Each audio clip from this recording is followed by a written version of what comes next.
महाराष्ट्र विधानसभा चुनाव की अपडेट्स देखिए प्रवासी संदेश पर। अभी सर जैसे मेट्रो का जो काम आपने करवाया और जो अभी फ्लाईओवर जो बना वो भी आपने करवाया, लेकिन बहुत सारे पॉलिटिकल पार्टीज हैं वो आके उसका क्रेडिट लेके जाती है, तो वो आपको मतलब कितना खराब लगता है? बट दैट्स ऑल्सो ट्रू कि किया हमने, कोई और ही उसका श्रेय ले रहा है, उस बात का पिंच होता है। जो अपक्ष उम्मीदवार हैं, काफ़ी सारे भारतीय जनता पार्टी के जो कार्यकर्ता हैं उनके साथ कैंपेन कर रहे हैं उन्हें महायुति का उम्मीदवार बता के, आप इसे किस तरीके से देखते हैं और वो जो कार्यकर्ता हैं आप उनके लिए क्या कहना चाहेंगे? जो लोग उनके साथ हैं उनका भविष्य ना कल था, ना आज है, ना कल होगा, लेकिन जो आज हमारे साथ है उनका आज का भविष्य भी अच्छा है, कल का भी अच्छा है, परसों का भी अच्छा है। और जनता अब जान चुकी है ना, मेरा पूरा विश्वास है कि जनता इस बार गाफिल नहीं होगी, डेवलपमेंट के साथ रहेगी।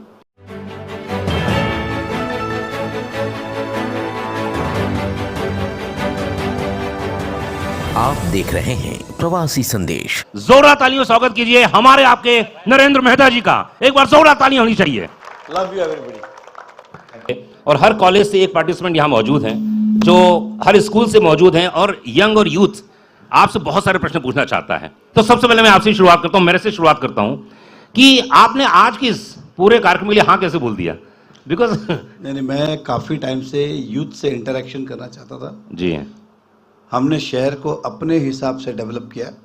यूथ जो है आने वाली नेक्स्ट जनरेशन है, नेक्स्ट लेवल की बात सोचती होगी, तो डेफिनेटली मैं चाहता हूँ कि इनके मन में भी ऐसे कुछ सवाल है, या हो सकता है कि ये एक अपनी सोच बना के रखी हो कि ये शहर कैसा देखना चाहते हैं। तो मैं चाहता था कि जब इनसे रूबरू मिलूँ तो शायद बहुत कुछ आदान प्रदान हो सकता है। तो एनी क्वेश्चन, सबसे पहले शुरुआत कोई करना चाहता है, कोई प्रश्न पूछना चाहता है? मैं ये कहना चाह रहा था कि आपका फ्यूचर के लिए, मतलब हमारे लिए आप क्या सोच सकते हो कि हम आपको फ्यूचर में सिलेक्ट करें?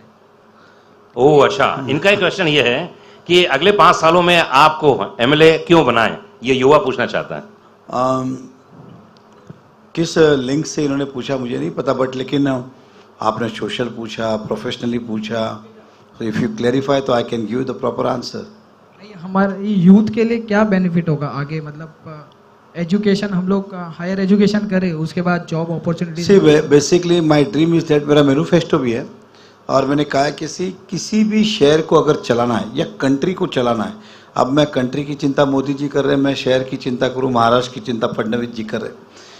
कंट्री हो, स्टेट हो या हमारा शहर हो, इसे चलाने के लिए कमर्शियल वायबिलिटी भी होनी ज़्यादा ज़रूरी है। आज मीरा भाईंदर हम देखते तो बहुत सारे टावर पे टावर बनते जा रहे, रेसिडेंशियल कॉम्प्लेक्स बन रहे, और ये खुशी की बात है, कोई दुख की बात भी नहीं है कि यहाँ के या बाहर से आने वाले लोगों ने मीरा भाईंदर को रहने के लिए अच्छी जगह सोची, तो वी वेलकम देम कि हमने उतना सारा इंफ्रा डेवलप किया। लेकिन अगर हम दूसरी ओर देखें तो हमारे पास कमर्शियल चीज़ें कुछ भी नहीं है, और इसके कारण आज भी 90% यूथ या प्रोफेशनल ये या बिजनेसमैन ये सभी मुंबई ट्रैवल करते, क्योंकि हमारे यहाँ पे एक रेसिडेंशियल ज़्यादा है। तो हमारा ड्रीम है इस शहर के लिए और यूथ के लिए कि मीरा रोड वेस्ट जो है वो डेवलप जब हो तो वहाँ पे आईटी पार्क बने, मल्टीनेशनल कंपनीज हो, कॉरपोरेट ऑफिस हो, उद्योग और व्यापार जब शहर में आएगा तभी इस शहर की भी तरक्की होगी और यूथ को भी मौका मिलेगा, यहीं पे जॉब भी मिलेगा, बिजनेस भी मिलेगा, प्रोफेशनल हो तो उन्हें भी अपने सोर्सेस मिलेंगे। तो हम चाहते हैं कि मीरा भाईंदर में यूथ के लिए एजुकेशन के बाद जब वो सेकंड थर्ड जर्नी में जाए तो उसे बिजनेस करना हो या फिर जॉब करना हो या कोई प्रोफेशनल हो, वो सारी चीज़ें मीरा भाईंदर में मिले, ये हमारा सपना है। क्या बात जी, क्या शुभ नाम है आपका? जी नरेंद्र जी, बहुत अच्छा क्वेश्चन आया है यहाँ पर कि यहाँ पर जो रीडेवलपमेंट हो रहा है इसके बारे में अगले 5 साल आप क्या देखते हैं, क्या होने वाला है? देखिए रीडेवलपमेंट जब होगा तो डेफिनेटली, अब क्योंकि लोग तो बहुत परेशान हैं इस समय। नहीं, डेफिनेट रीडेवलपमेंट बहुत बड़ा मुद्दा है इस शहर के लिए, क्योंकि हम 2002 के पहले की हम बात करें, जब ये म्यूनसिपल कॉरपोरेशन नहीं था, ये म्यूनसिपल काउंसिल था, तब की अगर बात करें तो बहुत सारी बिल्डिंग है वो जूनी हो गई आज और जर्जर हो गई है। अनप्लान बिल्डिंग बनी, अनप्लान सिटी उस समय बना, बिफोर हम 95 के पहले की बात करें तो, और उन जगहों पे ना गाड़ी जा सकती है, ना ट्रक जा सकता है, ना फायर ब्रिगेड जा सकता है। तो उनके लिए रीडेवलपमेंट में उनको अपना पूरा मकान मिले, बड़ा घर मिले, मिनिमम एक साइज हो, वो घर मिले, फ्री ऑफ कॉस्ट मिले और अदर एमिनिटीज एंड फैसिलिटीज भी मिले। क्योंकि अधिकतर हम देख रहे जो पुराने भाईंदर में रहते हैं, मिराड़ तब था नहीं, वो अधिकतर लोग या तो मिराड़ रहने जा रहे, कहीं और रहने जा रहे, अगर बजट नहीं है तो विरार बस्ती जा रहे। तो मैं कहूँगा कहीं जाने की आवश्यकता नहीं है, हमें मौका दीजिए, हम आपको यहीं पे सारी फैसिलिटीज देंगे, जहाँ आप रहते हो आप विश्वास कर सकते हो। ये हमारा सपना रीडेवलपमेंट के लिए।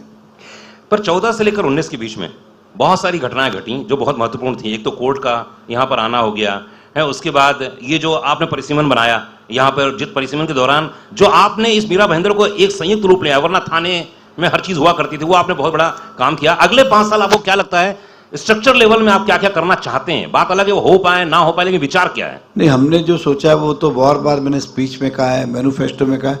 आज तो मैं चाहता हूँ कि यूथ क्या चाहता है, और अगर हम हमारी सोच है तो मुझे कोई दिक्कत नहीं है, कोई शर्मिंदगी नहीं है, कोई गिल्ट नहीं है। मैं अपने विचारों को चेंज करूंगा अकॉर्डिंग टू यूथ क्या चाहता है, उस दिशा पे मैं चलने को तैयार हूँ। Whatever they things, if it is the bright future for the Mira Bhayandar and for the coming generation, so I want to work on their way. क्या बात है जी, क्या नाम है आपका?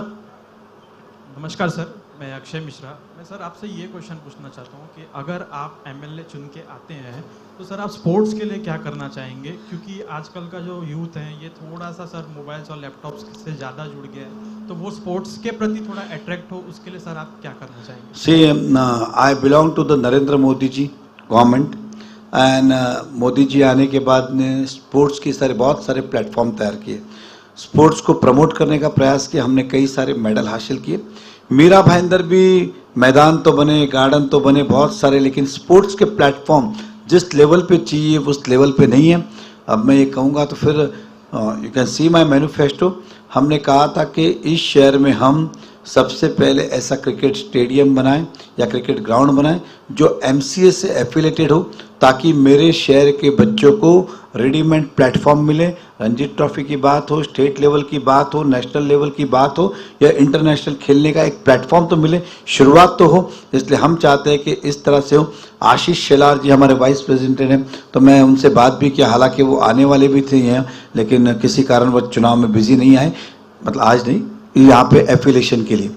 तो डेफिनेटली आई एश्योर ये भी करना है। आजकल फुटबॉल का बहुत ज़्यादा यूथ में क्रेज है, एंड आपको विश्वास दिलाता हूँ इन्हीं आने वाले 5 सालों में मीरा भाईंदर में इंटरनेशनल लेवल के हम फुटबॉल ग्राउंड तैयार करेंगे, ताकि आप अधिकतर में देखता हूँ आज भी कुछ बच्चे कोचिंग के लिए अंधेरी जाते हैं, कहीं और जाते हैं, तो बहुत सारे, मैं स्केट्स की बात करता हूँ, स्केट्स में देखता हूँ बहुत जन शौक से करते हैं, कुछ लोग इंजॉयमेंट के लिए करते हैं, कुछ लोग प्रोफेशनली करते हैं, लेकिन आज भी स्केटिंग के लिए यहाँ पे हमारे पास वो प्लेटफॉर्म नहीं है। मैं स्केट रिंग बनाना चाहता हूँ, फिर वॉलीबॉल हो, बास्केटबॉल हो, लॉन्ग टेनिस हो, ये सभी चीज़ें जो जहाँ स्पोर्ट्स में एथलेटिक्स का बहुत बड़ा एक रनिंग ट्रैक बनाना चाहता हूँ। बहुत जन है लेकिन ट्रैक नहीं है हमारे यहाँ, तो आई एश्योर यू कि ये हमारे सपने आने वाले समय में मीरा भाईंदर के लिए है। क्या बात है, बहुत सारे question, very good very good. Sound humming हो रहा है बार बार। क्वेश्चंस बहुत सारे हैं। लोगों ने कहा कि मेट्रो कब तक आ रही है? लेट देम आस्क, उनको पूछने दीजिए। जी, मैसेजेस बहुत सारे हैं इसमें। हेलो, नमस्ते मेहता जी, मेरा नाम ऋषिकेश मोहित है, मैं भाईंदर वेस्ट में रहता हूँ। जैसा कि आप देख रहे हैं मीरा भाईंदर में माइक हमिंग बहुत हो रहा है जयराम जी, पूछिए। हेलो हेलो, आवाज आ रही? जैसा कि आप देख रहे हैं मीरा भाईंदर में ड्रग्स की बहुत बड़ी समस्या है। आप वेस्ट की बात करें, मीरा रोड की बात करें, यहाँ पे ड्रग पेडलर्स है। आप अगर बांग्लादेश ग्राउंड के यहाँ पे अगर खड़े हो जाए, सुभाष चंद्र बोस मैदान ग्राउंड के यहाँ पे, आपको कोई भी बच्चा हाथ पकड़ कर लेके जाएगा और बता देगा आपको ड्रग्स कहाँ पे मिलता। तो इसमें आपको कोई भी, मैं पॉलिटिकल जवाब एक्सपेक्ट नहीं कर रहा हूँ, सीधा सीधा आपसे ये पूछ रहा हूँ, ये बंद होगा, होने वाला है, क्या होने वाला, आपके क्या विचार है इस पर? देखिए, कुछ चीज़ें समय के साथ आती है, समय के साथ बंद भी होती है। कोई माँ बाप नहीं चाहते कि इस तरह की परिस्थितियाँ हों, और कोई युद्ध भी नहीं चाहता कि इस चीज़ में वो आगे जाए। लेकिन ये भी बात सत्य है कि बहुत सारे ऐसे असामाजिक तत्व हैं और ड्रग प्लेडर्स भी हैं।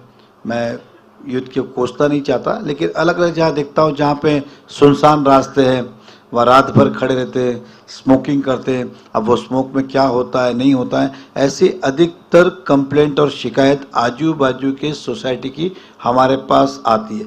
मैं जब भी पब्लिक मीटिंग में जाता हूँ, एक बंदा तो ये कम से कम पूछता है, सर इसका क्या।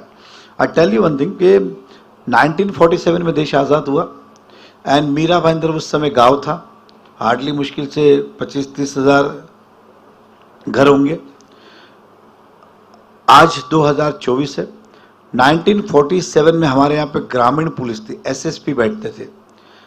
जब तक हम चुन के नहीं आए, अप टू 2019 तक वही ग्रामीण पुलिस, यू बिलीव, अब 2019 का शेयर देखिए और आज से 1947 देखिए, लेकिन वही पुलिस फोर्स थी। एसपी साहब थाना बैठते थे, यहाँ पे कुछ पुलिस स्टेशन थे, एक पीआई होता था। मेन था कि हमारे पास स्टाफ ही नहीं है। And police is also aggressive, government is also aggressive, and हम भी चाहते कि चीज़ें खत्म हो, क्योंकि अगर देश का भविष्य यूथ से है तो यूथ को इससे बाहर निकलना जरूरी है। तो डेफिनेटली इसे कंट्रोल करना चाहिए और ड्रग प्लेडर्स को तो ऐसी शिक्षा मिलनी चाहिए दोबारा कोई नहीं सोचे। अब हाउ टू ट्रेस देम, तो आपको बता दूं, मीरा भाईंदर को पूरा हम सर्विलेंस के अंदर लाना चाहते हैं। अगर आप देखेंगे तो मीरा भाईंदर का सेंटर पॉइंट है भाईंदर ईस्ट वेस्ट का फ्लाईओवर। उस फ्लाईओवर के नीचे ऑलरेडी हमने एक कंट्रोल रूम बनाया जिसका ओपनिंग मई महीने 2023 मई में देवेंद्र फडणवीस साहब करके गए। लेकिन कंट्रोल रूम तो बना, लेकिन कैमरास अभी तक आज तक लगे ही नहीं, क्योंकि बाद में मैं भी नहीं रहा, मेरी गवर्नमेंट भी नहीं रही और प्रोजेक्ट रखड़ गया। But I assure you each and every corner of the Mira Bhayandar we will bring under the surveillance. मतलब कुछ भी असामाजिक तत्व हो या कभी भी कोई भागना भी चाहे तो कहाँ से गया, कहाँ से निकला, किधर गया, everything will be under the cameras. और ये कंट्रोल करने के लिए मैं आपको कहूँगा, विश्वास दिलाता हूँ कि आप इसमें फ़र्क देखेंगे, क्योंकि कमिश्नरेट अभी हुआ है, पुलिस फोर्स बढ़े, अभी हमारे पास अलग अलग डिपार्टमेंट होंगे, नारकोटिक्स के डिपार्टमेंट बनेंगे, ये सब बनेंगे। तो आई एश्योर यू कि मैं भी ये अगर देखता एज ए कॉमन मैन देखता हूँ तो मैं भी कभी नहीं चाहूँगा मेरे परिवार का कोई भी सदस्य हो इसमें जाए। तो definitely I will take the strict action on this, इतना मैं कहूँगा। Thank you so much. ये बात तो सही कि यूथ और यंग लोग जितने हैं वो सब इन बात को मानते हैं कि ऐसा हो रहा है, लेकिन पॉलिटिशियन लोग इस बात को मानते नहीं। आपने ये बात बहुत अच्छी क्लियर कर दिया इस बात की कि आपकी अगर सरकार आई थी 100% बंद होगा और सर्विलेंस में। Definitely yes. नमस्कार नरेंद्र मेहता जी, मेरा नाम अजय विश्वकर्मा है और मैं 2014 से टीचिंग फील्ड में हूँ। एजुकेशन की बात करूँ तो I am double MSc in physics plus certified data scientist. Education से रिलेटेड मेरा एक कंसर्न है, specially related to all the youths. मैं जब भी बच्चों से इंटरेक्ट करता हूँ राइट फ्रॉम 2014 टिल डेट, मेरे पास बच्चे इतने कंफ्यूज आते हैं रिगार्डिंग देयर करियर चॉइस।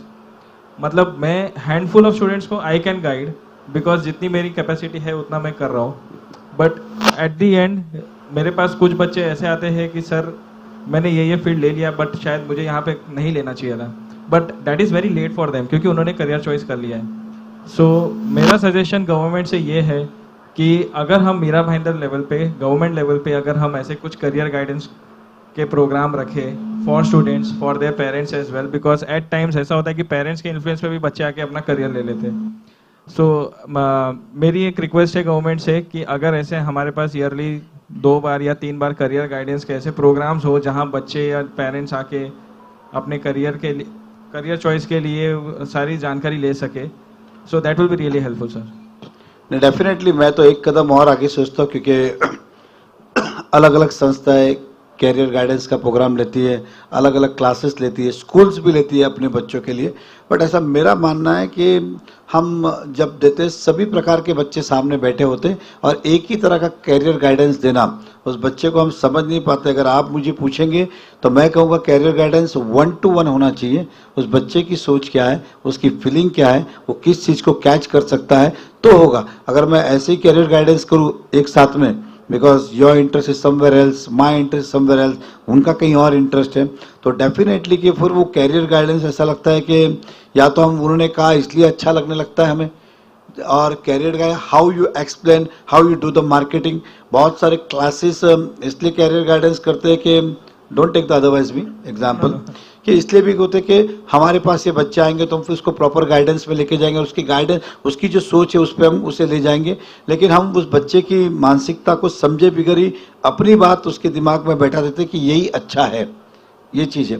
तो डेफिनेटली गवर्नमेंट की तरफ से तो होगा ही, क्योंकि मोदी जी ने स्किल डेवलपमेंट भी किया एग्जाम्पल इसी के लिए, तो गवर्नमेंट की तरफ से भी ये आप चाहते हैं कि अगर कैरियर गाइडेंस समय समय पे होना चाहिए। आई एश्योर यू, ये जो बात है मैं अपने जहन में रखूंगा, जब मौका मिलेगा तो I will try my best कि गवर्नमेंट की तरफ से भी कैरियर गाइडेंस की ऑर्गेनाइजेशन हो ताकि सही दिशा मिल सके। Thank you sir. Narendra Mehta ji Bharatiya Janata party की ओर से इस समय प्रत्याशी हैं और चुनाव तो खैर आने ही वाले हैं। बहुत सारे क्वेश्चंस हैं, लगातार फेसबुक में आप जा सकते हैं, लाइव देख सकते हैं नरेंद्र मेहता जी के, जो लोग इस समय देख रहे हैं आपने लोग, उसमें जाके मैसेजेस बहुत सारे आ रहे हैं। अगला क्वेश्चन जी, क्या नाम है? गुड इवनिंग सर, मैं दिशा शर्मा हूँ। I am a resident of Mira road itself. मेरा क्वेश्चन आपसे ये था, हम सबको पता है रिसेंटली मीरा रोड काफ़ी फेमस हुआ था due to some communal tension scene in 22 January. उस चीज़ को लेके आपका पीसफुल विजन क्या है, मतलब how can we resolve it? देखिए, दो चीज़ें हैं कि मीरा भाईंदर बहुत ही शांति प्रिय शहर है और अभी तक हम इतिहास उठा के देखें तो कभी इस तरह की वारदातें हुई नहीं। If you talk about the 1992 bomb blast वगैरह भी हम देखें तो पूरा शहर जल रहा था, महाराष्ट्र के मुंबई जल रहा था, लेकिन मीरा भाईंदर पीसफुल था। अब लेकिन कुछ पर्टिकुलर एरिया में असामाजिक तत्व जो है उस कम्युनल में बढ़ गए हैं, एंड आई एश्योर यू कि ऐसे लोगों को हम ढूंढ ढूंढ के निकालेंगे ताकि मीरा भाईंदर के अंदर ऐसी वारदात करने की कभी कोई हिम्मत नहीं करे। और इसी तरह से अगर भड़कता रहा तो किसी दिन हमारा शहर बदनाम हो जाएगा। बहुत मुश्किल से इस शहर को हमने बनाया। हर शहर के अस्तित्व के ऊपर हमारे भी एक वैल्यूशन और हमारा एक स्टेटस डेवलप होता है। जब हम पीसफुल शहर में रहते तो हमारे प्रति देखने का नज़रिया और होता है। जब हम ऐसे दंगे जहाँ उस शहर में रहते तो हमारे प्रति देखने का नज़रिया बदलता है। तो आई एश्योर यू कि ऐसे बहुत सारे प्लेसेस हैं और let me come in the government, हम उसे ढूंढ ढूंढ के निकालेंगे ताकि फ्यूचर में ऐसी कोई भी हिम्मत ना करे इस तरह के कम्युनल राइट भड़काने की। That I can assure you. Okay, thank you. अधिकतर ऐसा होता है कि नरेंद्र जी, जैसे कि देवेंद्र फडणवीस साहब, मैं आपके घर में 2-3 बार मिला, उनसे बहुत क्लोज हैं आपके, है ना, बहुत प्यार करते हैं आप एक दूसरे को। मैं हमेशा ये सोचता हूं कि देवेंद्र भाई ने जो जो चीजें बोली थी वो सब पूरी की हैं। अभी कौन कौन सी ऐसी चीजें जो अगले 5 साल में आप करने की चेष्टा करेंगे? नहीं, मेरे सबसे बड़े मैनिफेस्टो में है कि सबसे पहले तो मैं एजुकेशन को जो भी रिक्वायरमेंट पूरी करूं, चाहे वो जूनियर कॉलेज हो, डिग्री कॉलेज हो, पॉलिटेक्निक हो, जो भी हो। मेडिकल कॉलेज के लिए तो मैं आज नहीं कहूँगा, लेकिन वो भी एक सपना है। लेकिन ये सारी चीज़ें हो एंड इटसेल्फ हमारी सोच तो ये कि मीरा भाईंदर में अपनी एक यूनिवर्सिटी होनी चाहिए ताकि मीरा भाईंदर के बच्चों को कहीं और जाना नहीं पड़े। जब अपनी यूनिवर्सिटी होगी तो मैं मानता हूँ कि बच्चों को और क्वालिटी एजुकेशन मिल सकता है और किसी शहर में घूमना नहीं पड़े, मुंबई वाले कोई शहर में आना पड़े, ऐसी हमारी सोच है एजुकेशन को ले। दूसरा, फिर मैं हेल्थ की बात करता हूँ। आज भी अब मीरा भाईंदर बहुत उसका दर्जा बढ़ चुका है। एक एक फ्लैट अगर आप देखेंगे तो 1-1 करोड़ 2-2 करोड़ के फ्लैट हो गए जी। आज भी जब पिंच होता है, जब कोई कहता है डॉक्टर के पेशेंट बहुत सीरियस है, इसे मुंबई शिफ्ट करना पड़ेगा, तब पिंच होता है कि मेरे शहर में आज भी कमी है। ऊपर से डॉक्टर एक लाइन और जोड़ देता है कि लेके जाना है तो अपनी रिस्क पे लेके जाओ। ऐसे में रिश्तेदार क्या करे, घर वाले क्या करे, लेके जाने में भी टेंशन, नहीं लेके जाने में भी टेंशन। कुछ लोग कॉम्प्रोमाइज करते, कुछ ले जाते। तो हम चाहते कि मीरा भाईंदर में मल्टी स्पेशलिटीज हॉस्पिटल डेवलप हो ताकि मेरे शहर में एक भी पेशेंट को अच्छे इलाज के लिए मुंबई जाने की आवश्यकता नहीं पड़े। ये हमारे सपने इस शहर के। नरेंद्र जी, एक दूसरा मैंने कहा था कॉर्पोरेट ऑफिस से शहर में आए जी। अच्छा, व्यक्तिगत क्वेश्चन पूछता हूं मैं आपसे, अगर आप बिजनेसमैन और नेता ना होते तो आप क्या होते? तो मुझे भी नहीं पता मैं क्या होता, क्योंकि बहुत because some personal reason in my families I have to leave my school in the earlier और फिर सोच ही बदल गई।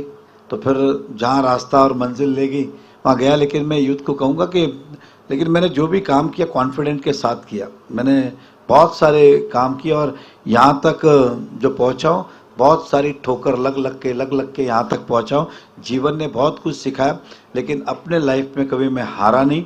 अगर मैं गिरा हूँ तो और तेज़ी से भागने की कोशिश की है और अचीव करने की कोशिश की है। मैं इतना पीछे आया तो मुझे और तेज़ भागना होगा करने के लिए। और मेरी सबसे बड़ी कामयाबी का कोई राज है तो वो है मेरा सेल्फ कॉन्फिडेंस बहुत मजबूत है। एंड साथ ही साथ मैं सपने देखता हूँ और सपने जो देखता हूँ तो उसे पूरा करने के लिए पीछे लगता हूँ और एक समय पे एक ही सपना देखता हूँ, 2-3 नहीं देखता हूँ।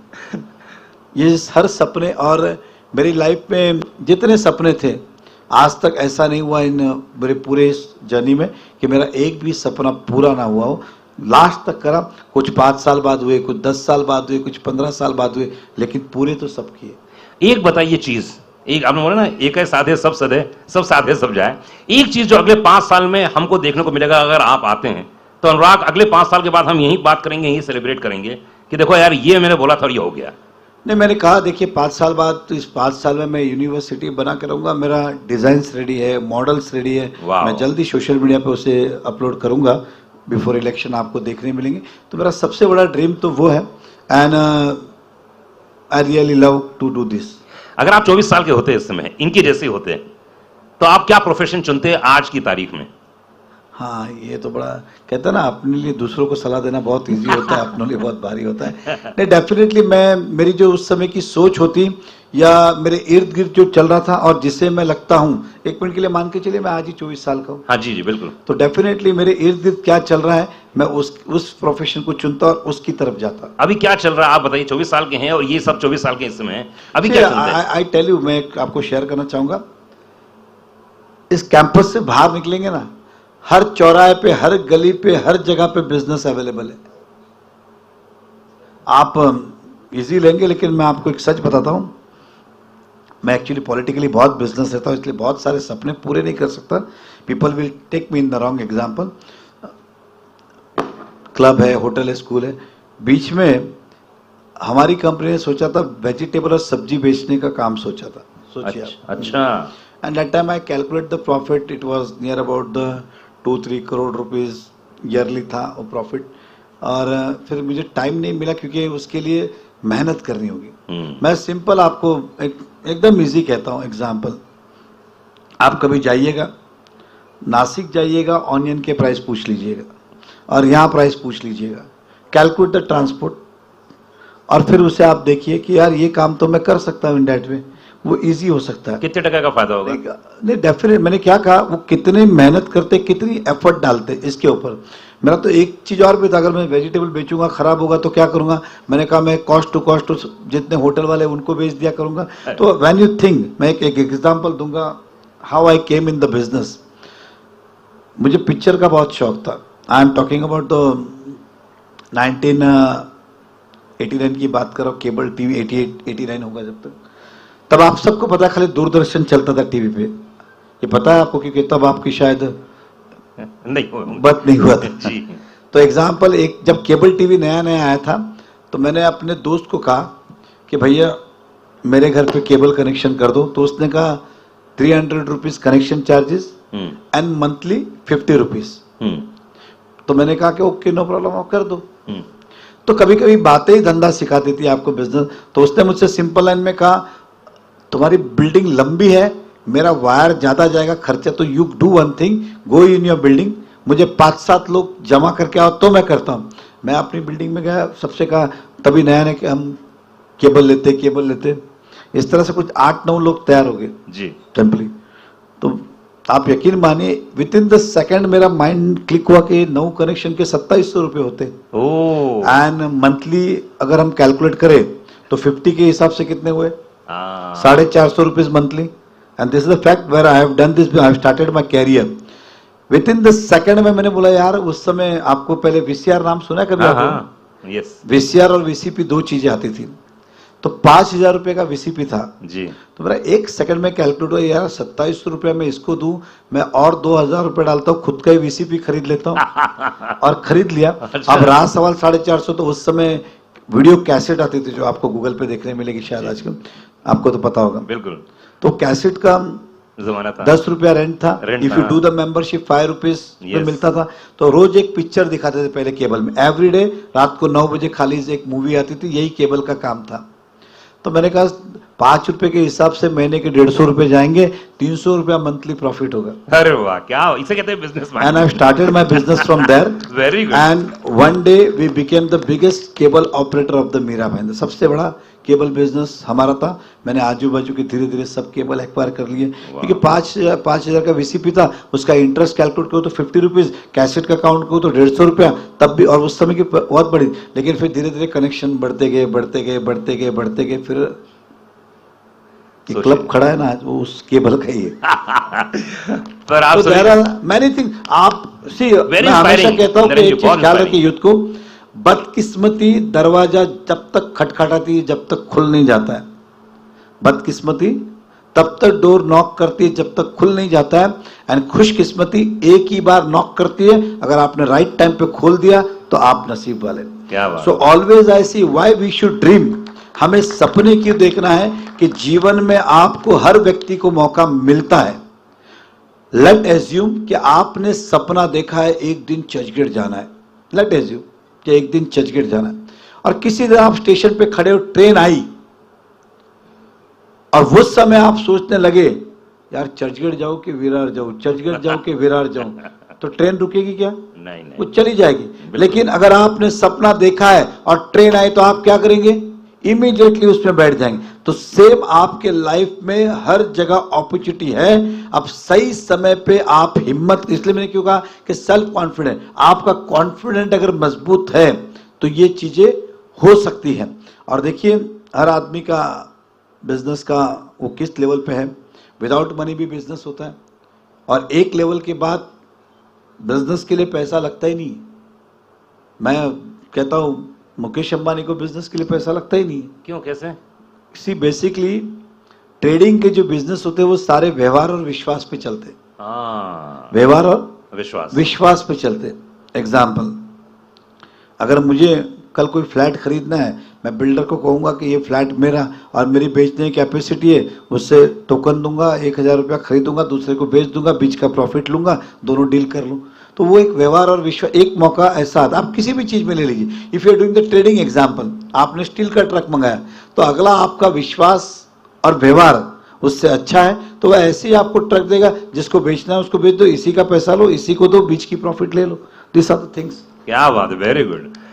सोचिए, मतलब भाई नेटफ्लिक्स जो आज खड़ा है ना, उसको चैलेंज मिल सकता था अगर आप केबल के, आपको मालूम है ना, केबल के धंधे जो वीसीआर जो चलता है अपने यहाँ, उस जमाने में जो चलाते थे नरेंद्र भाई, वो नेटफ्लिक्स भी वही करता था। लेकिन आज पूरे वर्ल्ड के टॉप 5 में नेटफ्लिक्स आती है। इसलिए मैंने कहा हर एक की जिंदगी में अपॉर्चुनिटी आती है। बिल्कुल। मैं पॉलिटिकल बिजनेस में, पॉलिटिकल बिजी हूँ, इसलिए बिजनेस पे ध्यान कम होता है, अदरवाइज बहुत सारे अपॉर्चुनिटीज आते हैं। भाई एक लाइव करते हैं, सिर्फ आप अपॉर्चुनिटी बताइए, हम लोग लाइव में जाने के लिए हर कोई जानना चाहता है। जी नेक्स्ट क्वेश्चन। जी नाम क्या है? नाम क्या है? नमस्ते सर, रजनीश तिवारी है। मैंने इंजीनियरिंग किया हुआ LR तिवारी से ही। तो सर जैसे जब इंजीनियरिंग कंप्लीट होती है तो बहुत ही डिफिकल्ट टास्क होता है कि जॉब मिल जाए हमें। तो कुछ एजुकेशन सिस्टम में कुछ ऐसा कुछ ला सकते हैं कि प्रैक्टिकल नॉलेज ज़्यादा हो थ्योरी से, क्योंकि कैसा होता है हम थियोरिटिकल नॉलेज बहुत हो जाता है, हमें बुक पढ़ पढ़ के हम पास हो जाते हैं। और मैं भी मतलब मेरे क्लास का मैं टॉपर होके गया हूँ, लेकिन जब जॉब करने के लिए जब मैं इंटरव्यू देने गया तो वहाँ पे टोटली डिफरेंट चीज़ होती है। वहाँ पे मैथ्स के साइन कॉस थीटा ये सब कुछ होता नहीं है। तो कुछ ऐसा एजुकेशन सिस्टम में हम ला सकते हैं कि प्रैक्टिकल नॉलेज दिया जाए ज़्यादा थ्योरी से। Civil engineer, mechanical engineer, electronics and telecommunication. बराबर एग्री में, क्योंकि जब भी इंटरव्यूज आपके होते हैं तो बेसिकली वो आपके एक्सपीरियंस, आपका फ्रेशर के देखने का तरीका अलग होता है। फ्रेशर है तो बोले ठीक है, जरूरत है, इनको हेल्पिंग में डाल दो, अदरवाइज तो आपकी एक्सपीरियंस ही देखा जाता है आपने। और इन्होंने जो कहा सच है कि पढ़ाई में और प्रैक्टिकल में बहुत फर्क है। एग्जाम्पल, बहुत सारे चैलेंजेस आते हैं। तो उसके लिए मेरा सजेशन ये रहेगा कि उस समय जॉब को जॉब नहीं समझ के इंटर्नशिप समझिए, या सीखने के लिए और हम 1 साल और सीखने जा रहे हैं, 1 साल मेरे कॉलेज का और बढ़ गया, उसके बाद सीखने के बाद आप इंटरव्यू को जाएं, you will get the right opportunity. ऐसा मेरा मानना है कि एक आपका एजुकेशन कंप्लीट हुआ, सीखना है। पहले के ज़माने में आप देखिए example, I tell you, I am talking about the मेरे यंग एज की बात कि जो भी जो करना चाहता था, वो कपड़े की दुकान करना चाहता था, वो पहले जाके कपड़े मतलब अच्छे अच्छे, मतलब खुद की दुकान है, बिल्कुल। मान लीजिए मेरी गोल्ड की दुकान है, अगर मेरे बेटे को कपड़े की दुकान, तो मैं पहले उसे जॉब पे भेजता था, हाँ, भैया इससे लो 2 महीने काम करो, सीखो माल कैसे आते हैं, आटे दाल का, and then you start the business. Gold के जितने भी थे मुझे अच्छी तरह पता है, वो नौकरी करते, पगार कम मिले ज़्यादा मिले, खाना मिले 2 वक्त का, वो भी बहुत है, आप सीख के आओ, फिर अपने शोरूम शुरू करते थे। और आप देखेंगे तो अधिकतर ऐसे लोग अपने लाइफ में बहुत कम फेलियर रहे, बिल्कुल, जिन्होंने सीधे शुरुआत की। ऐसा नहीं कि सीधे शुरुआत करने में कुछ रॉन्ग है, but if you are experience तो आपका लॉसेस कभी नहीं होगा, एंड आप सेल्फ कॉन्फिडेंट हो जाते हो कि माल कहाँ से आ रहा है, कैसे बिक रहा है, क्या हो रहा है। अब अगले का इन्वेस्टमेंट उसका लगा है, जैसे हम कहते हैं किसी भी बिजनेस को शुरू करते तो पहले ब्रेक इवन को टाइम लगता है, बराबर है ना, उस समय लॉसेस, तो ब्रेक इवन आप उसका करिए ना जहां सीखने जा रहे हो, वो ब्रेक इवन पीरियड। हमारा तो सीधा कल दुकान चालू, कल बिजनेस हो, कल प्रॉफिट हो, इस तरह से करिए ना आप लोग। सही बात, ब्रेक इवन का काम किसी और के लिए करिए। बहुत बढ़िया, बहुत। मैं ये कहना चाहता हूँ। और एक मेरा क्वेश्चन था, थोड़ा पॉलिटिक्स से रिलेटेड था, ये तो एजुकेशन से रिलेटेड। बिल्कुल, पॉलिटिक्स के बारे में पूछ डालो यार, जो है पूछिए, तीर फेंको। अभी सर जैसे मेट्रो का जो काम आपने करवाया, और जो अभी फ्लाईओवर जो बना वो भी आपने करवाया, लेकिन बहुत सारे पॉलिटिकल पार्टीज हैं वो आके उसका क्रेडिट लेके जाती है, तो वो आपको मतलब कितना खराब लगता है उस चीज़ को? क्योंकि हरदम जब जब मैंने आपके इंटरव्यूज भी देखा, पत्रकार का इतना अच्छा आपने एक गेट टुगेदर रखा था, आज आपने यूथ का गेट टुगेदर रखा, तो आपको वो चीज़ खराब नहीं लगती? मतलब ऐसा हरदम आप हंसते रहते सारी चीज़ों को लेके, तो क्या आपको मतलब ये चीज़ को एकदम रूटेड रखता आपको? देखिए, पहली बात तो जितने काम किए मैंने सोशल किए, किसी रिवॉर्ड के लिए या बदले में पैसा मिले, ट्रॉफी मिले, ये इस एंगल से किए नहीं। बट दैट्स ऑल्सो ट्रू कि किया हमने, कोई और ही उसका श्रेय ले रहा है, उस बात का पिंच होता ही है। कोई नहीं ले रहा होता तो पिंच भी नहीं होता। ठीक है, मैंने तो सड़क बनाई, लोग चल रहे, अच्छी बात है, आई फील हैप्पी जब मैं गुजरता हूँ। तो ये डेफिनेटली है कि इस शहर में मेट्रो हमारा ड्रीम प्रोजेक्ट था। आप सभी यूथ को कहना चाहूँगा, मीरा भाईंदर जो रोड है, हमने उसके ट्रैफिक को देखते हुए फ्लाईओवर डिजाइन किए थे कि हम आने के बाद, आई केम इन 2014 एज ए एमएलए, इन 2015 हमने प्रोसेस किया कि हम यहाँ पे 3 फ्लाईओवर बनाते, डीपीआर बनाया, मतलब डिटेल प्रोजेक्ट रिपोर्ट बनाया, टेंडर प्रोसेस की शुरुआत की, लेकिन तब तक दहीसर में मेट्रो आ चुकी थी। तब लालच बढ़ी कि मीरा भाईंदर में मेट्रो लाई जाए। फिर फडणवीस साहब को मैंने कहा कि सर, तो उनके वर्ड मुझे आज भी याद है, अरे बोला गली में कहाँ से मेट्रो जाएगी, उनके शब्द है, गली में कहाँ मेट्रो जाएगी। बिकॉज आप देखेंगे कोई भी शहर ले लीजिए, मेट्रो या तो हाईवे टू हाईवे या बड़े बड़े रोड से गई है। हमारे मीरा भाईंदर में तो यहाँ से आई और आगे जाके वेस्ट में रुक गई। अब बहुत ही छोटा रूट है, आगे जाने का कोई ठिकाना भी नहीं है, कब जाएगा वो और बात। तो मैं कहा सर, मीरा भाईंदर की प्रॉब्लम ये है कि अधिकतर लोग 90% लोग जॉब पे जाते हैं और विराट ट्रेन में हम चढ़ भी नहीं सकते। अगर ये होगा तो एक बहुत बड़ा वरदान होगा मीरा भाईंदर के लिए। तो फिर उन्होंने MMRDA कमिश्नर वगैरह को मेरे साथ आए, वो मेरे फोटोज़ भी हैं, हमने जाके पूरा सर्वे किया और कहा कि इस मेट्रो को, फिर कहा कि फ्लाईओवर कैसे बनाए, मेट्रो है तो मैंने कहा कि सर एक काम करते, बड़ा बनाते, आधा फ्लाईओवर रहेगा आधा मेट्रो। तो बोला नीचे अंधेरा हो जाएगा। मुझे सारे वर्डिंग याद है, मतलब एंड टू एंड मैं अगर फ्लाईओवर कर दूं तो आधा रोड आधा मेट्रो, ऐसा। फिर बोला सर नीचे पूरा डार्कनेस हो जाएगा, गंदा लगेगा।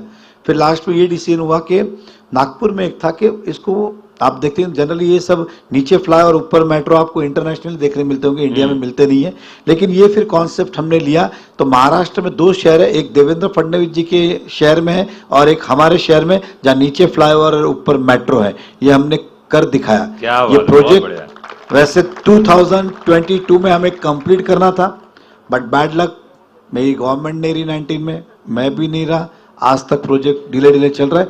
बट आई एश्योर यू आपके माध्यम से कि आने के बाद इन द फर्स्ट 3 मंथ और 4 मंथ, पहले 3 महीने में हम मेट्रो काशी मीरा तक शुरू कर देंगे और भाईंदर की मेट्रो इसी 2025 के अंदर पूरा करके आपकी जर्नी के लिए खोल देंगे, इतना आपको विश्वास दिलाता हूँ।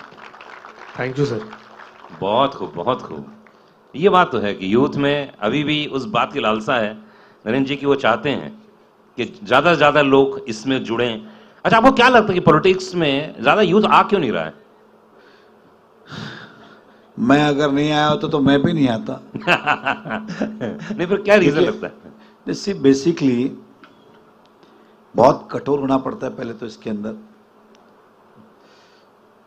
पर्सनल लाइफ खत्म हो जाती है। आप इम्पोर्टेंस आपके लिए सबसे बड़ा तो जनता ही होती है। जनता होती है। सारे कमिटमेंट मॉर्निंग 6 बजे उठ के जाओ, आज मैं अब 2 बजे घर पे जाऊंगा टूटरी से, तो ये सब पर्सनल लाइफ तो पूरी disturb. When you are in the profession business तो ये चीज़ें नहीं, अपनी मर्जी का राजा है।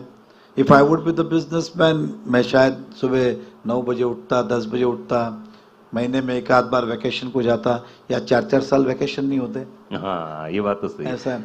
और बहुत सारी चीज़ें ऐसी होती है, तो लेकिन ठीक है, अल्टीमेटली मुझे अब मज़ा इसी में आता है। मुझे पैसे कमा के मज़ा नहीं आता है, सोशल सर्विस करके आता है, इसलिए मैं इस फील्ड में, अब वो मेरा नशा बन चुका है, ऐसे कह सकते हैं। पर एग्जैक्टली मुझे बताइए, जब कंट्रोवर्सीज होती हैं तब पिंच होता है, पिंच दुख होता होता है, तब उसी क्षण लगता है कि आज ही छोड़ दो।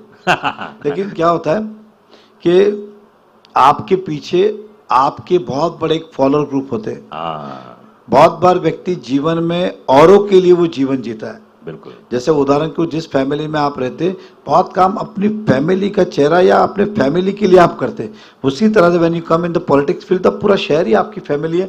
अब उनकी ज़रूरत के हिसाब से आपको जिंदगी जीनी पड़ती है, आप इतने का दिल तोड़ने की हिम्मत नहीं कर सकते हो। इसलिए इस तरह का ये प्रोफेशन में आने के बाद जाना बड़ा मुश्किल हो जाता है। नहीं, क्योंकि इतने सारे बिजनेस हैं, जितना पैसा बनाना था बना लिया, सब कुछ हो गया, लेकिन फिर भी एक जुनूनी बहुत बड़ी चीज़ है। नंदन भाई, मैं दिल से पूछना चाहता हूँ, जैसे कि अभी अमेरिका का डोनाल्ड ट्रंप बने हैं, इतने बड़े बिजनेसमैन हैं, वो राष्ट्रपति बन के लोग कहते हैं कि क्या होगा, लेकिन ये जुनून है देखा जाए तो टेक्निकली। नहीं, मैं डेफिनेटली कहता हूँ ना कि सी, अब ये तो यूथ है generally, everybody in their life particular अपने परिवार की व्यवस्था करने के बाद वो अपना समय किसी ना किसी को देना चाहता है। कोई गौशाला बना के देता है, कोई गणपति मंडल करके गणेश जी की सेवा, कोई नवरात्र मंडल बनाता है, कोई एनजीओ बनाता है, कोई समाज के लिए काम करता है, कोई धर्म के लिए काम करता है, कोई मंदिर के लिए काम करता है, कोई स्पोर्ट्स के लिए काम करता है। सभी लोग, क्योंकि वो ऑफिस से कितना भी थका हुआ हो, और जब बाद में जब सोशल में जुड़ता है तो उसके अंदर एक अलग सी पॉजिटिविटी एनर्जी निर्माण होती है। अब जो हम कहते हैं कि मोदी जी इतना काम क्यों करते हैं, एंड सच है, जो आदमी आपको सच कहता हो, पॉलिटिकली अगर आदमी के इच्छा शक्ति, विल पावर है, वो आदमी हमेशा आपको एनर्जेटिक मिलेगा। जिसकी कुछ करने की इच्छा ही नहीं है, अरे यार थक गया हूं, अभी क्या सुबह से बैठा हूं, लेकिन ये ऊर्जा ऐसी है क्योंकि जब आप पॉजिटिव, मतलब किसी को काम करते हो और ब्लेसिंग मिलती है ना, तो ऑटोमेटिकली कहां से आता है पता नहीं, वो पॉजिटिव एनर्जी आप में निर्माण होती है। तो जो काम करने वाले लोग हैं उनके अंदर पॉजिटिव एनर्जी आ जाती है। सिंपली जो फिर काम को काम नहीं समझे, मजबूरी समझे, उसके अंदर एनर्जेटिक नहीं आती। क्या बात है, क्या नाम है आपका? हेलो हेलो, मेरा नाम कृष्ण चंद्र मिश्रा है। मैं Thakur college of engineering and technology में फर्स्ट ईयर इंजीनियरिंग परस्यू कर रहा हूँ। मेरे 3 सवाल हैं। पहला सवाल, जैसा कि आपको मीरा भाईंदर के राजनीति का चाणक्य कहा जाता है, तो जो यूथ है वो राजनीति में आना चाहता है, तो क्या परफेक्ट एज होगी उसकी राजनीति में आने के लिए, और वो भाजपा के साथ ही क्यों जुड़े? देखिए, बेसिकली पहली बात तो ये कि बीजेपी जो है डेमोक्रेटिक पार्टी है, या चाय वाला भी देश का प्रधानमंत्री बन जाता है, मेरे जैसा व्यक्ति अलग स्टेट के आके इस शहर का मेयर भी बनता है, इस शहर का एमएलए भी बनता है, और आपके सामने भी खड़ा है। ये केवल बीजेपी में ही हो सकता है, नंबर 1। दूसरा, बीजेपी की जो आइडियोलॉजी है वो तो सबसे पहला तो उनका काम है, वो डेवलपमेंट पे बिलीव करती है और अपने विचारों से कॉम्प्रोमाइज नहीं करती है। आप समझ कीजिए, Narendra Modi ji is known for the development, Devendra Fadnavis is known for the development, चाहे कोस्टल की बात करो, आप अत्तल सेतु की बात, ये जितने भी सही, मेट्रो की बात करो, and we are also known for the development. तो डेफिनेटली कि जब मैंने भी बीजेपी चुना तो आई वॉज इंडिपेंडेंट बेसिकली। आप शायद आपको नहीं पता, 2002 में I got the first time elected as a independent. फिर इस शहर का मेयर बना 2007 में, वो तब भी मैं इंडिपेंडेंट था। लेकिन जब मुझे लगा कि नाउ शहर के लिए कुछ करना है तो इंडिपेंडेंट अकेला व्यक्ति कुछ नहीं करता, you need the team work. तो उस समय सारी पार्टी में, और अंत को आपको बता दूं कि 2002 में मैं सब पार्टियों के पास गया, मुझे टिकट दो, मुझे चुनाव लड़ना, मुझे किसी ने नहीं दिया। अच्छा, एक ने भी नहीं दिया। फिर मैंने कहा इंडिपेंडेंट लड़ूंगा, दोस्तों ने फिर मदद की और मैं चुनाव जीत गया। जब 5 साल का टर्म पूरा हुआ तो सारी पार्टियां मेरे घर पे आई कि हमारी पार्टी से लड़ो। बोला मुझे नहीं लड़ना आपकी पार्टी से। मैंने फिर इंडिपेंडेंट लड़ा और मैं दोबारा नगर सेवक बना, और उस समय किसी के पास मेजोरिटी नहीं थी। तो फिर मैंने सभी पार्टियों को कहा कि भैया आपका तो बन नहीं रहा है, मुझे सपोर्ट करो, तो मैं मेयर बनूंगा, आप डेप्यूटी मेयर बन जाना। तो इस तरह से एक अंडरस्टैंडिंग हुई और मेयर बना। और तब लगा यार ये पोस्ट बच्चों का खेल नहीं है, इसे सीरियसली लेना चाहिए, because I was the first citizen of the Mira Bhayandar. तब सीरियसनेस लिया एंड फर्स्ट टाइम जब जीता तो मैंने कांग्रेस को सपोर्ट किया था। मैंने दोबारा कांग्रेस से नहीं लड़ा, मैं उस समय तो मेरी कोई पॉलिटिकल बैकग्राउंड नहीं था, लेकिन जब मैंने देखा भैया ये अपना काम नहीं है, फिर एनसीपी उस समय थी, तो एनसीपी बोला ये भी अपना काम नहीं है, फिर अपने इंडिपेंडेंट लड़ो। और फिर जब सोचा कि पार्टी ज्वाइन करनी है, तो उस समय बीजेपी इन 2009 मीरा भाईंदर में सबसे लास्ट नंबर की पार्टी थी। एंड आप देखते हो तो बीजेपी का भी जो वेव ऊपर गया है वो आफ्टर द मोदी जी केम इन 2014, लेकिन हमने तो 9 में ज्वाइन कर ली थी। एंड फिर धीरे धीरे मेहनत की, संघर्ष किया, और आज मीरा भाईंदर में 2012 में 14 के पहले मीरा भाईंदर 1 नंबर की पार्टी भारतीय जनता पार्टी हमने बनाई। उस समय बहुत स्ट्रगल था। आज आपको बता दूं, आप यूथ जो है वो सोचते बहुत, उस समय की बात, हम जो पॉलिटिक्स, गाड़ियाँ फोड़ी गई, मारा मारी हुए, दुकान में घुसे, ऑफिस तोड़े, इस तरह का वातावरण था। लेकिन जब बीजेपी इस मीरा भाईंदर में आई, आज गुंडागर्दी नाम पॉलिटिक्स में खत्म हो चुका है। हर आदमी आज पॉलिटिक्स में आ सकता है, ज्वाइन कर सकता है। और बीजेपी, मैं बीजेपी को फॉलो करूंगा तो डेफिनेटली कि मैं आपको बीजेपी कहूंगा, दूसरी पार्टी नहीं कहूंगा। लेकिन इस बार मैं चेयर पे नहीं था, मुझे सभी पार्टियों ने अप्रोच किया कि हमारी पार्टी से आ जाओ, but I have never left my party. सुख था, दुख था, सत्ता में था, नहीं था, हारा था, जीता था, लेकिन एक ही पार्टी में था, that's was the BJP. And आज मुझे वापस टिकट मिला ना, वो मेरी उस ईमानदारी के लिए कि संघर्ष के समय में पार्टी के साथ था और पार्टी मेरे साथ थी, तो इसलिए बीजेपी से जुड़ना चाहिए। अब राइट टाइम क्या है? मैंने कहा किसी भी काम करने के लिए जिस दिन इच्छा जाग जाए वही राइट टाइम होता है। राइट टाइम कोई ऐसा प्लान करके जीवन में नहीं बनता है। हमें लगता है आज हम ये कर सकते, तो आज ही राइट टाइम है। बिल्कुल, बहुत बढ़िया। Second question. और कुछ? और बाकी के 2 सवाल। हाँ। दूसरा सवाल है, वो एक ही था क्या? हाँ, मेरे बाकी 3 के भाई 2 3 सवाल। क्वेश्चन पूछने वाला है।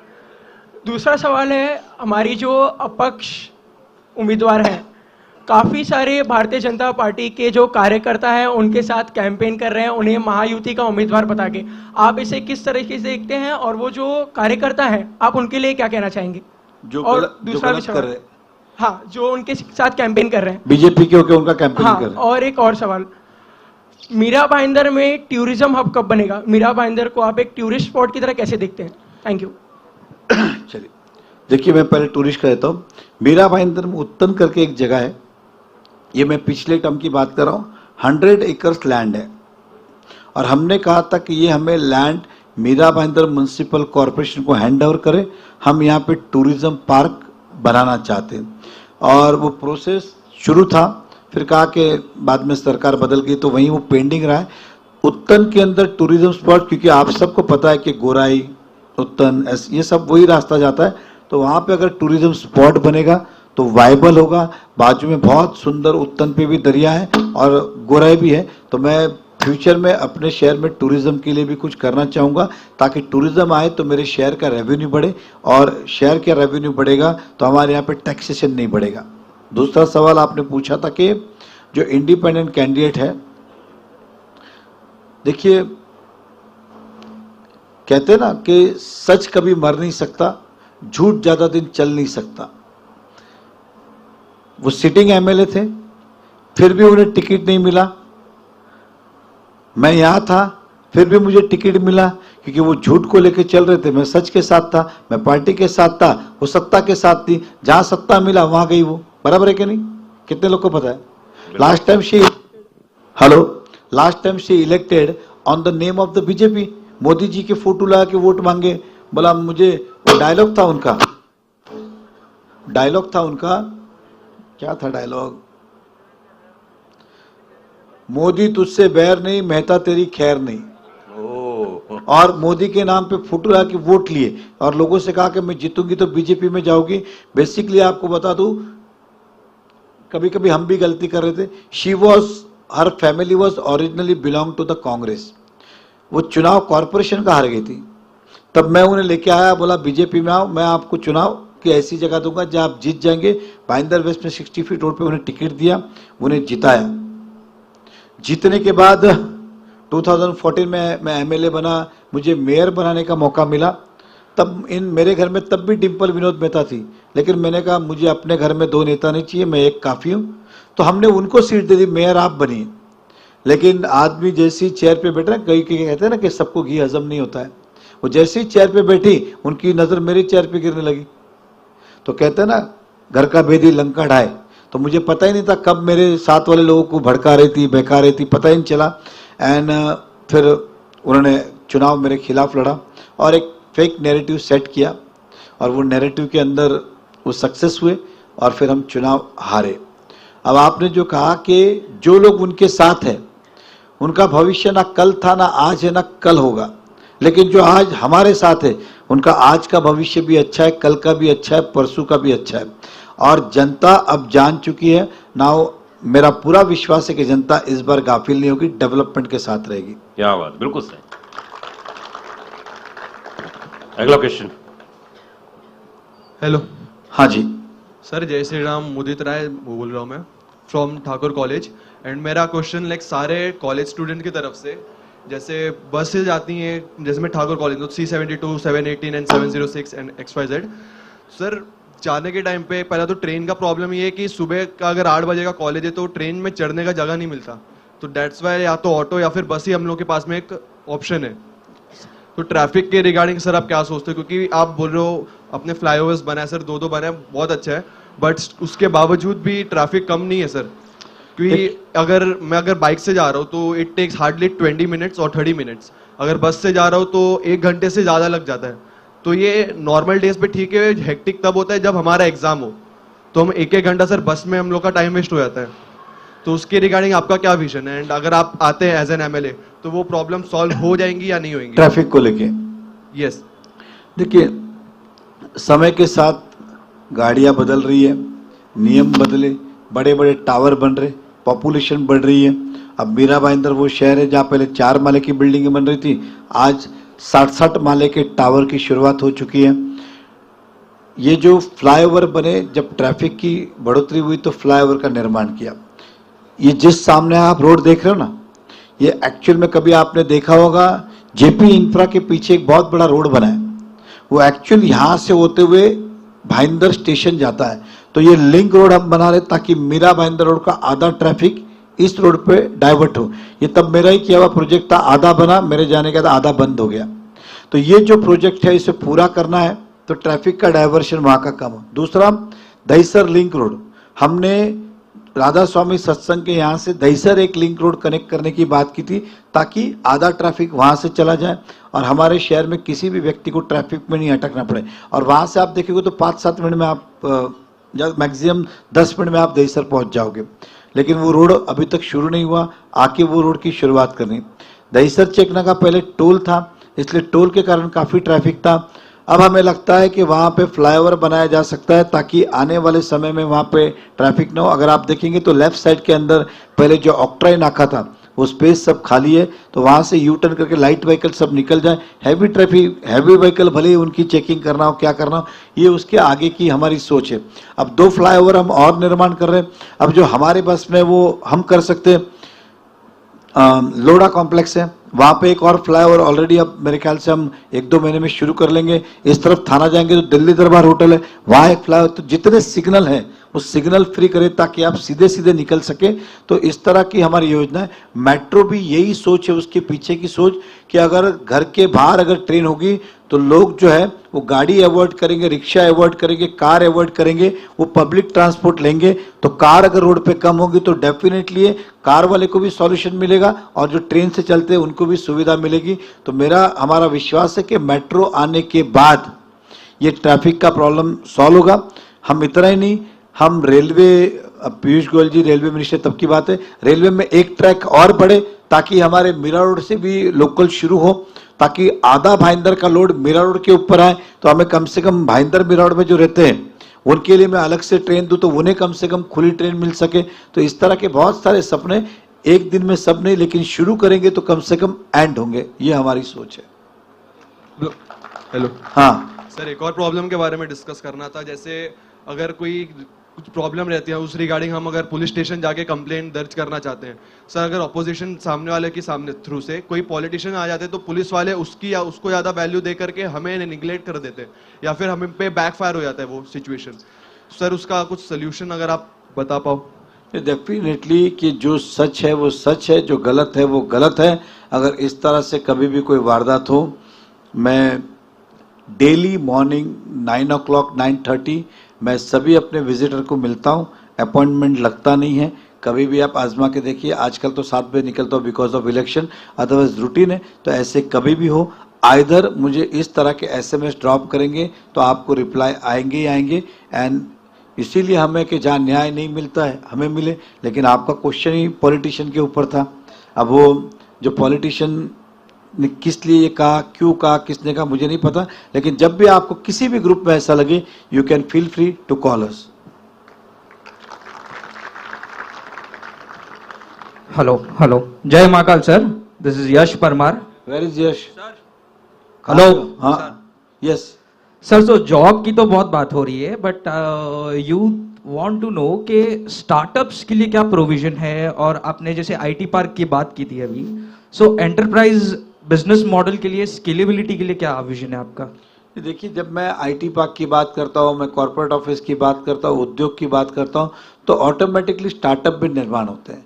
उसका रीज़न ये कि जब आईटी पार्क बनेगा या कॉर्पोरेट्स बनेंगे तो बहुत सारे उसके अंदर बिजनेस अपॉर्चुनिटी भी डेवलप होती है। एक समझ के चलिए, it may be car parking, it may be food and court restaurant आपका हो सकता है, it may be coffee shop हो सकता है, इट मे बी स्टारबक्स हो सकता है एग्जाम्पल। तो ये सब स्टार्टअप उससे ऑटोमेटिकली शुरुआत होती है। कम से कम मैं अगर ये करूँगा तो आगे जाके धीरे धीरे इस तरह के ऑटोमेटिकली स्टार्टअप्स इसी शहर में डेवलप होगा। और मैंने फिर कहा कि किसी भी चीज़ को, स्टार्टअप को अगर शुरुआत करनी है तो you need the self confidence. पैसा बाद में लगता है, आत्मविश्वास पहला लगता है। तो अगर हम आईटी पार्क हो, कॉर्पोरेट में, हम हॉस्पिटल की बात कर रहे थे, हॉस्पिटल भी अगर बनेंगे तो उसमें मल्टीपल चीज़ें लगती है, तो उसके अंदर ऑटोमेटिकली स्टार्टअप्स निर्माण होते हैं। तो आप जब ये चीज शहर के अंदर उद्योग व्यापार आएगा तो ऑटोमेटिकली स्टार्टअप्स निर्माण होंगे। आप देखिए, किसी भी स्टेट में गवर्नमेंट बड़ी बड़ी कंपनीज को बोलते हैं आइए हमारे स्टेट में आइए, हम आपको लैंड फ्री देते हैं, हम आपको सब्सिडीज देते हैं। उनकी लैंड का उनको नहीं, उनका इंटरेस्ट ये रहता है कि हमारे यहाँ पे बहुत सारे स्टार्टअप्स डेवलप होंगे, क्योंकि एक कंपनी बड़ी आएगी तो किसी को कुछ बनाने बोलेगी, किसी को कुछ बनाने बोलेगी, किसी को कुछ अब ये भी हो सकता है खुद नहीं भी बना रहे हो तो आदमी ट्रेडिंग करेगा, कहीं से लाएगा, इनको देगा, ये यूज करेंगे। तो ऑटोमेटिकली जब इस तरह का चीज होगी तो स्टार्टअप्स भी डेवलप होंगे, ऐसा मेरा मानना है। No sir, in terms of provisions में बात कर रहा हूँ जो गवर्नमेंट दे रही है, जैसे MSME हो गया, उद्योग आधार हो गया। सो यूथ्स को इस बारे में आइडिया ही नहीं है। अभी किसी के पास स्टार्टअप का आइडिया हो लेकिन कैसे स्टार्ट करना है, अभी प्रोग्राम्स के बारे में यूथ्स को आइडिया नहीं है, तो उसके लिए क्या प्रोविजन है कि हम कैसे बूस्ट कर सकते हैं इस चीज़ को? नहीं, डेफिनेटली आप गवर्नमेंट्स के आइडियाज़ तो बहुत होते हैं, लेकिन क्या होता है कि मैं साइकोलॉजी बताता हूँ आपको। गवर्नमेंट हॉस्पिटल है, अच्छा इलाज नहीं होगा। गवर्नमेंट बस है, अच्छी सर्विस नहीं होगी। एग्जाम्पल, गवर्नमेंट की कुछ पॉलिसीज है, अच्छी नहीं होगी। गवर्नमेंट कॉलेज है, अच्छा नहीं होगा। गवर्नमेंट स्कूल है, अच्छा नहीं होगा। हमारी सबसे पहले ये एक मेंटेलिटी है, इसलिए ये योजना आगे पहुंच ही नहीं सकती। मैं आपको अगर उदाहरण दूं तो मोदी जी ने आयुष्मान भारत योजना लाई थी, मेडिकल पॉलिसी एग्जाम्पल। अब जो यूज कर रहा है उसको पता है, इतनी बड़ी पॉलिसी लाई कि आम आदमी 5 लाख रुपए तक का इलाज कर सके, लेकिन मालूम ही नहीं है, होने नहीं। मोदी जी ने ठोक ठोक के बताया, लेकिन जाते नहीं। आजकल तो गवर्नमेंट की यह हालत हो गई है कि पॉलिसी लाने के बाद पॉलिसी लोगों को समझाने के लिए, एक्सप्लेन करने के लिए खर्च करना पड़ता है अलग अलग। जैसे आपने देखा होगा जनधन योजना 100 रुपीज में अकाउंट खुलता था, बिल्कुल, वो कितने लोगों तक पहुंचाने में हुआ। अब जो भाई साहब ने कहा कि बहुत सारी चीजें ऐसी है, अब अलग अलग उद्योग, जैसे उदाहरण देता हूं, मोदी जी ने फेरी वाले के लिए भी प्रोविजन किया था कि भैया आपको 10,000 रुपए तक लोन चाहिए, आप ले लो, वो भरो, आप टाइम पे भरोगे 50,000 रुपए हम आपको देंगे, वो टाइम पे भरोगे हम आपको 2 लाख तक लोन देंगे। फिर अलग अलग जो बिजनेस थरीज है उसके लिए अलग अलग प्रोविजन किए थे। अब वो बैंकर से आप बात करेंगे तो किस चीज के लिए में क्या प्रोविजन, मोदी ने हेल्पिंग हैंड दिया ही था मोदी जी ने कि इस तरह से आप शुरुआत करें।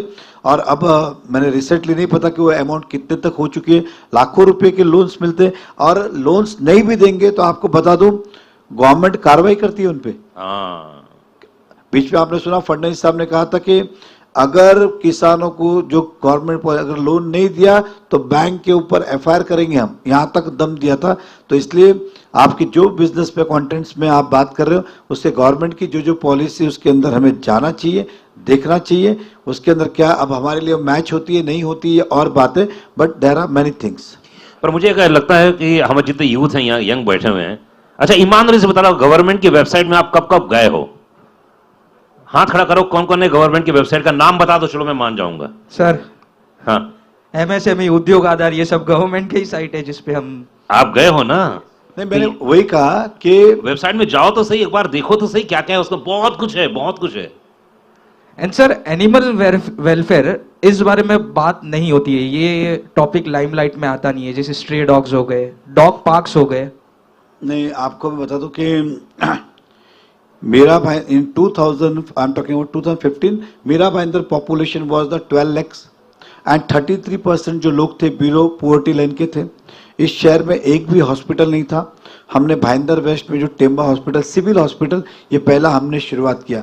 तब मुझे लोगों ने समझाया मत शुरू करो, सफेद हाथी है, बिकॉज म्युनिसिपल कॉर्पोरेशन की टैक्स रेवेन्यू थी 150 करोड़ एंड हॉस्पिटल का अकेला एक्सपेंस है 100 करोड़। बोला हॉस्पिटल शुरू करोगे, पगार कहाँ से दोगे, पानी बिल कहाँ से भरोगे? हमने हिम्मत की, बोला शुरू करेंगे और उस हॉस्पिटल की हमने शुरुआत की। स्टेट गवर्नमेंट को कहा कि सारा खर्चा आप लीजिए, और उस समय मैं गवर्नमेंट में था तो सारा खर्चा हमने गवर्नमेंट के सर पे डाला।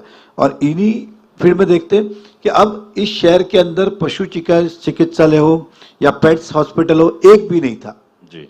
तो आपको बता दूं कि उसी समय हमने एक पेट्स हॉस्पिटल, एनिमल पशु चिकित्सालय, आप अगर काशी मेरा पुलिस स्टेशन है उसके बाजू में एक म्युनिसिपल कॉर्पोरेशन की बिल्डिंग है, अब वो म्युनिसिपल ऑफिस है। एक्चुअल में वो हमारा ही किया हुआ प्रोजेक्ट था, वो एनिमल हॉस्पिटल था, लेकिन हमारे जाने के बाद इन्होंने उसके अंदर ऑफिस बना दी। आई एश्योर यू कि हम आने के बाद उसको खाली कराएंगे और फिर से हॉस्पिटल हम बनाएंगे। अब जो आपने स्ट्रे डॉग की बात की, अब उसके अंदर रूल्स एंड रेगुलेशन इतने कड़क है कि किसी भी डॉग को आप कहीं और छोड़ नहीं सकते। आपके पास एकमात्र ऑप्शन है स्टरलाइजेशन। अब इन पिछले 5-7 सालों में हम देखें तो स्टरलाइजेशन हमारी जो स्पीड है, हम 10 का करते हैं लेकिन 20 पैदा होते, तो वो चेन बढ़ती जा रही है। इसलिए इसके लिए एक स्पेशल ड्राइव भी लेना पड़ेगा कि चारों ओर से एक टारगेट लेके इन समय के अंदर सभी को एक साथ करेंगे, तभी ये थोड़ा बहुत बदलाव आ सकता है। तो दूसरा इन्होंने कहा कि एनिमल पार्क वगैरह, that is the new concept and good for your suggestion, I take it for the action के आने वाले समय में जो आपने कहा कि इस शहर में एनिमल के लिए भी एक ऐसी पार्क बन सके क्या, मैं इसमें पॉजिटिव सोचूंगा। And thanks for giving this ideas. And sir last personal question, जैसा कि ये यूथ के लिए प्रोग्राम है, सो यूथ के लिए दोस्ती सबसे इम्पोर्टेंट चीज है। सो आपके लाइफ में दोस्तों का क्या रोल रहा है?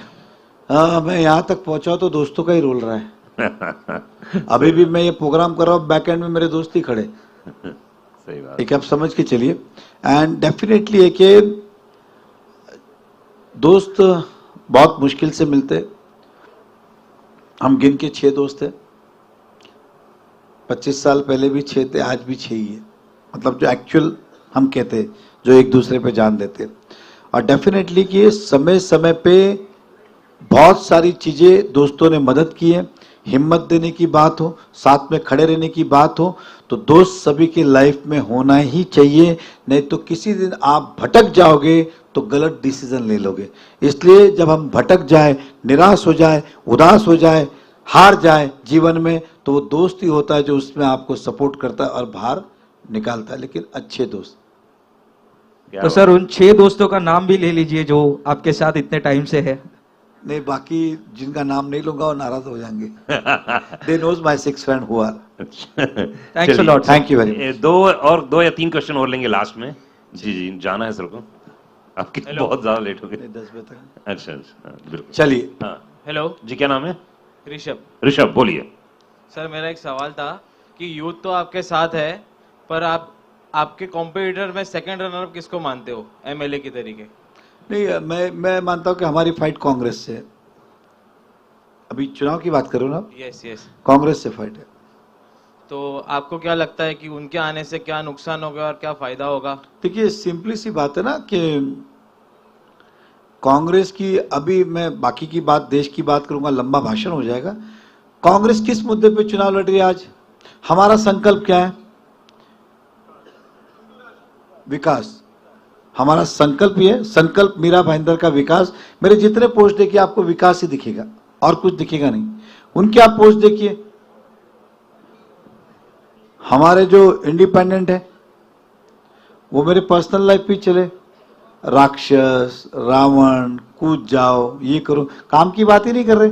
और दूसरे जो नेता है हमारे कांग्रेस के, वो आजकल गली गली जा रहे, कभी मंदिर जा रहे, कभी अभिषेक कर रहे, कभी गणपति की आरती कर रहे, कभी नवरात्रि कर रहे।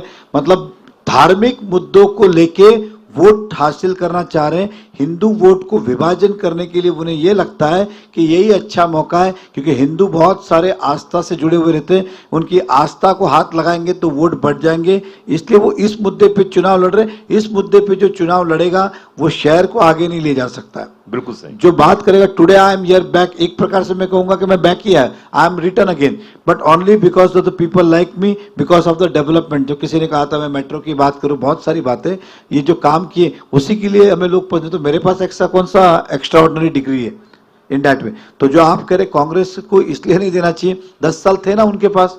मैं एक सिंपल एग्जांपल देता हूं।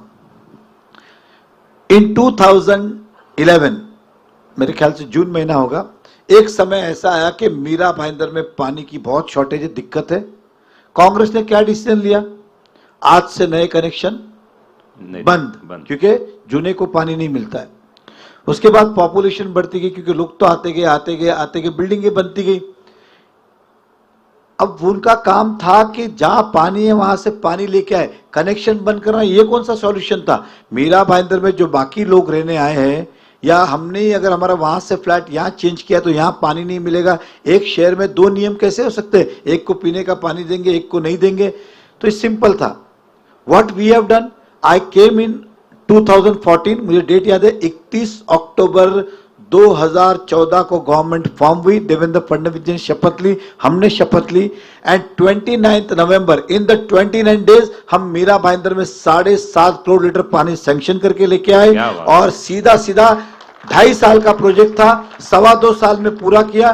2017 में जितनी नई बिल्डिंगें बनी थी सबको पानी का कनेक्शन दिया, और आज भी जो हम पानी पी रहे वो वही पानी है। और हमारा विजन ये था कि आने वाले समय में ये पानी कम पड़ेगा। अब मैंने जो कहा कि 75 ml पानी जो हमने लाया वो भी ला सकते थे, हमने जाके कोई कुआं थोड़ी खोदा कि बाजू की बावड़ी से लेके आए, पहले भी था, खाली इच्छा शक्ति थी। इन मीरा भाईंदर, आपकी एज कम है, लास्ट 50 ईयर से पानी का प्रॉब्लम है। यहाँ पे दंगे हुए पानी के लिए, ट्रेन रोको आंदोलन हुए, बस जलाई, तोड़फोड़ हुए, ऐसे कई सारे इतिहास है पानी के लिए।